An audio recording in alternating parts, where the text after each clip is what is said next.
Assalamualaikum warahmatullahi wabarakatuh. Tuan-tuan selaku Ketua Ikatan Muslimin Aceh Medaulat mengucapkan ribuan terima kasih kepada seluruh masyarakat Aceh yang telah menyumbang untuk saudara kita di Palestina, yang kami sumbang melalui Ikatan Muslimin Aceh Medaulat, yang alhamdulillah kali tersampaikan kepada saudara kita di Palestina.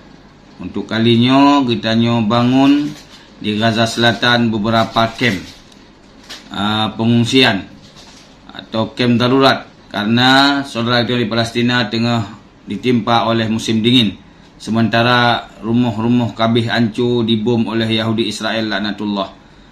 Kemudian juga di Gaza Utara rumah-rumah kabih hancur. Maka di Gaza Utara kita perbaiki pintu rumah dan juga jendela-jendela agar rumah-rumah bekas-bekas bom daripada Yahudi Israel bisa ditempati oleh saudara kita di Palestina. Alhamdulillah kali kita salurkan yang kami sumbang melalui kamu sekitar 100 juta lebih untuk lambelannya. Maka mari kaum muslimin muslimat yang ingin menyumbang kepada saudara kita di Palestina untuk pengadaan pengadaan kem darurat untuk perbaikan rumah-rumah yang rusak karena mereka sedang menimpa musim dingin.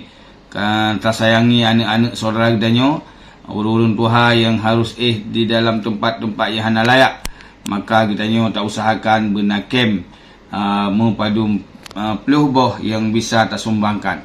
Mudah-mudahan Allah nebalah kepada saudara kita, kepada saudara mendum, gebalah oleh Allah dengan balasan yang berlipat ganda, dihitung bahagian daripada jihad fisabilillah, dan menansi saudara kita bergebi perlindungan oleh Allah Subhanahu wa taala.